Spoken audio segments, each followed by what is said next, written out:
اعوذ باللہ من الشیطان الرجیم بسم اللہ الرحمن الرحیم۔ سورۃ ہود آیت نمبر 79۔ قالوا لقد علمت ما لنا في بناتك من حق وإنك لتعلم ما نريد۔ ترجمہ، کہنے لگے تمہیں معلوم ہے کہ تمہاری بیٹیوں سے ہمیں کچھ مطلب نہیں اور تم خوب جانتے ہو کہ ہم کیا چاہتے ہیں۔ تفسیر۔ تیری بیٹیوں میں ہمارا کوئی حصہ نہیں ہے۔ یہ فقرہ ان لوگوں کے نفس کی پوری تصویر کھینچ دیتا ہے کہ وہ خباثت میں کس قدر ڈوب گئے تھے۔ بات صرف اس حد تک ہی نہیں رہی تھی کہ وہ فطرت اور پاکیزگی کی راہ سے ہٹ کر ایک گندی خلاف فطرت راہ پر چل پڑے تھے، بلکہ نوبت یہاں تک پہنچ گئی تھی کہ ان کی ساری رغبت اور تمام دلچسپی اب اسی گندی راہ ہی میں تھی۔ ان کے نفس میں اب طلب اس گندگی ہی کی رہ گئی تھی، اور وہ فطرت اور پاکیزگی کی راہ کے متعلق یہ کہنے میں کوئی شرم محسوس نہ کرتے تھے کہ یہ راستہ تو ہمارے لیے بنا ہی نہیں ہے۔ یہ اخلاق کے زوال اور نفس کے بگاڑ کا انتہائی مرتبہ ہے، جس سے فروتر کسی مرتبے کا تصور نہیں کیا جا سکتا۔ اس شخص کا معاملہ تو بہت ہلکا ہے جو محض نفس کی کمزوری کی وجہ سے حرام میں مبتلا ہو جاتا ہو، مگر حلال کو چاہنے کے قابل اور حرام کو بچنے کے قابل چیز سمجھتا ہو۔ ایسا شخص کبھی سدھر بھی سکتا ہے، اور نہ سدھرے تب بھی زیادہ سے زیادہ یہی کہا جا سکتا ہے کہ وہ ایک بگڑا ہوا انسان ہے۔ مگر جب کسی شخص کی ساری رغبت صرف حرام ہی میں ہو اور وہ سمجھے کہ حلال اس کے لیے ہے ہی نہیں، تو اس کا شمار انسانوں میں نہیں کیا جا سکتا۔ وہ دراصل ایک گندا کیڑا ہے جو غراضت ہی میں پرورش پاتا ہے، اور طیبات سے اس کے مزاج کو کوئی مناسبت نہیں ہوتی۔ ایسے کیڑے اگر کسی صفائی پسند انسان کے گھر میں پیدا ہو جائیں تو وہ پہلی فرصت میں فینائل ڈال کر ان کے وجود سے اپنے گھر کو پاک کر دیتا ہے۔ پھر بھلا خدا اپنی زمین پر ان گندے کیڑوں کے اجتماع کو کب تک گوارا کر سکتا تھا؟ آیت نمبر 80۔ قال لو ان لي بكم قوة او آوي الى ركن شديد۔ ترجمہ، لوط نے کہا کاش کہ میرے پاس تمہارے مقابلے پر کوئی طاقت ہوتی یا میں کسی مضبوط سہارے کی پناہ لے سکتا۔ تفسیر۔ سدوم کی اس بستی میں حضرت لوط علیہ السلام کے خاندان یا قبیلے کا کوئی آدمی نہیں تھا۔ وہ تو عراق کے باشندے تھے اور اس قوم کی طرف پیغمبر بنا کر بھیجے گئے تھے۔ سدوم کے لوگوں کو ان کی قوم بھی قرآن کریم نے اسی معنی میں کہا ہے کہ وہ ان کی امت تھی جن کی طرف ان کو بھیجا گیا تھا۔ اس موقع پر انہوں نے انتہائی بے چارگی محسوس کی کہ اگر میرے خاندان کا کوئی فرد یہاں ہوتا تو شاید میری کچھ مدد کر سکتا۔ آیت نمبر 81۔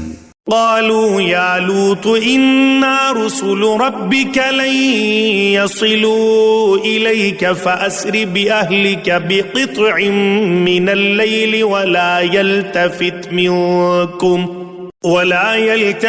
منكم أحد إلا امرأتك إنه مصيبها ما أصابهم ان موعدهم الصبح الیس الصبح بقریب۔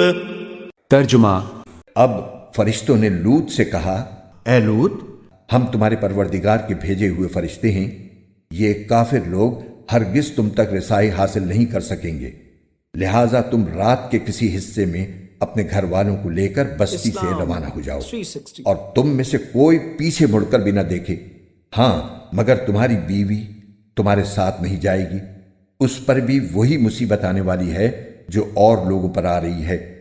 یقین رکھو کہ ان پر عذاب نازل کرنے کے لیے صبح کا وقت مقرر ہے، کیا صبح بالکل نزدیک نہیں آ گئی؟ تفسیر۔ اس موقع پر فرشتوں نے بات کھول دی کہ ہم فرشتے ہیں، اس لیے آپ بالکل نہ گھبرائیں، یہ آپ کا یہ ہمارا کچھ نہیں بگاڑ سکیں گے، اور ہمیں ان پر عذاب نازل کرنے کے لیے بھیجا گیا ہے، صبح تک ان کا کلا کما ہونے والا ہے۔ آپ اپنے گھر والوں کو ساتھ لے کر بستی سے راتوں رات نکل جائیں تاکہ اس عذاب سے محفوظ رہیں۔ البتہ حضرت لوط علیہ السلام کی بیوی کافرہ تھی اور اپنی قوم کی بدعمالیوں میں ان کا ساتھ دیا کرتی تھی، اس لیے حکم ہوا کہ وہ آپ کے ساتھ نہیں جائے گی بلکہ دوسرے کے ساتھ وہ بھی عذاب کا شکار ہوگی۔ یہ تیسرا عبرتناک واقعہ ہے جو اس سورہ میں لوگوں کو یہ سبق دینے کے لیے بیان کیا گیا ہے کہ تم کو کسی بزرگ کی رشتہ داری اور کسی بزرگ کی سفارش اپنے گناہوں کے پاداش سے نہیں بچا سکتی۔ آیت نمبر 82۔ فلما جاء أمرنا جعلنا عاليها سافلها وأمطرنا عليها حجارة من سجيل منضود. ترجمہ پھر جب ہمارا حکم آ گیا تو ہم نے اس زمین کے اوپر والے حصے کو نیچے والے حصے میں تبدیل کر دیا اور ان پر پکی مٹی کے تہ در تہ پتھر برسائے. تفسیر روایات میں ہے کہ یہ کل 4 بستیاں تھیں جن میں یہ بدکماش لوگ بستے تھے. ان ساری بستیوں کو فرشتوں نے جوں کا تو اوپر اٹھا کر زمین پر اوندھا پٹخ دیا اور ان کا نام و نشان مٹ گیا. بعض حضرات کا کہنا ہے کہ بحر میت یعنی ڈیڈ سی جسے بحر مردار بھی کہا جاتا ہے ان بستیوں کے الٹنے سے پیدا ہوا ہے، ورنہ کسی بڑے سمندر سے اس کا رابطہ نہیں ہے. اس کے علاوہ جس مقام پر یہ بستیاں واقع تھیں یعنی بحر مردار کے آس پاس کا علاقہ، اس کی ایک خصوصیت یہ ہے کہ یہ پورے کرۂ زمین کا سب سے نچلا حصہ ہے، یعنی زمین کا کوئی اور حصہ سطح سمندر سے اتنا نیچا نہیں ہے جتنا نیچا یہ ہے. قرآن کریم نے جو فرمایا ہے کہ ہم نے اس زمین کے اوپر والے حصے کو نیچے والے حصے میں تبدیل کر دیا، کچھ بعید نہیں کہ ان الفاظ میں اس جغرافیائی حقیقت کی طرف بھی اشارہ کیا گیا ہو اور ان کی انتہائی نچلی حرکتوں کو یہ محسوس شکل دے دی گئی ہو. آیت نمبر 83. مسومة عند ربك وما هي من الظالمين ببعيد. ترجمہ جن پر تمہارے رب کی طرف سے نشان لگے ہوئے تھے اور یہ بستی مکے کے ان ظالموں سے کچھ دور نہیں ہے. تفسیر حضرت لوط علیہ السلام کے واقعے کے آخر میں اب روئے سخن مکہ مکرمہ کے کافروں کی طرف موڑا گیا ہے اور ان کو توجہ دلائی گئی ہے کہ حضرت لوط علیہ السلام کی قوم کا یہ علاقہ تم سے زیادہ دور نہیں ہے. جب تم تجارت کے لیے شام جاتے ہو تو یہ علاقہ تمہارے راستے میں پڑتا ہے اور اگر تم میں ذرا بھی معقولیت ہو تو تمہیں اس سے عبرت حاصل کرنی چاہیے. آیت نمبر 84. وَإِلَى مَدْيَنَ أَخَاهُمْ شُعَيْبًا قَالَ يَا قَوْمِ اعْبُدُوا اللَّهَ مَا لَكُمْ مِنْ إِلَٰهٍ غَيْرُهُ وَلَا تَنقُصُوا الْمِكْيَالَ وَالْمِيزَانَ إِنِّي أَرَاكُمْ بِخَيْرٍ وَإِنِّي أَخَافُ عَلَيْكُمْ عَذَابَ يَوْمٍ مُحِيطٍ. ترجمہ اور مدین کی طرف ہم نے شعیب کو پیغمبر بنا کر بھیجا. انہوں نے ان سے کہا کہ اے میری قوم، اللہ کی عبادت کرو، اس کے سوا تمہارا کوئی معبود نہیں ہے، اور ناپ تول میں کمی مت کیا کرو. میں دیکھ رہا ہوں کہ تم لوگ خوشحال ہو اور مجھے تم پر ایک ایسے دن کے عذاب کا خوف ہے جو تمہیں چاروں طرف سے گھیر لے گا. تفسیر مدین ایک قبیلے کا نام ہے اور اسی کے نام پر ایک بستی بھی ہے جس میں حضرت شعیب علیہ السلام کو پیغمبر بنا کر بھیجا گیا تھا. ان کا زمانہ حضرت موسیٰ علیہ السلام سے کچھ پہلے کا ہے اور بعض روایات میں ہے کہ وہی حضرت موسیٰ علیہ السلام کے خسر تھے. یہ ایک سرسبز و شاداب علاقہ تھا اور یہاں کے لوگ خاصے خوشحال تھے. رفتہ رفتہ ان میں کفر و شرک کے علاوہ بہت سی بدعنوانیاں رواج پا گئیں. ان کے بہت سے لوگ ناپ تول میں دھوکہ دیتے تھے. بہت سے زور آور لوگوں نے راستوں پر چوکیاں بنا رکھی تھیں جو گزرنے والوں سے زبردستی کا ٹیکس وصول کرتے تھے. کچھ لوگ ڈاکے بھی ڈالتے تھے. نیز جو لوگ حضرت شعیب علیہ السلام کے پاس جاتے نظر آتے انہیں روکتے اور تنگ کرتے تھے. حضرت شعیب علیہ السلام کو اللہ تعالیٰ نے اپنی قوم کے لیے پیغمبر بنا کر بھیجا.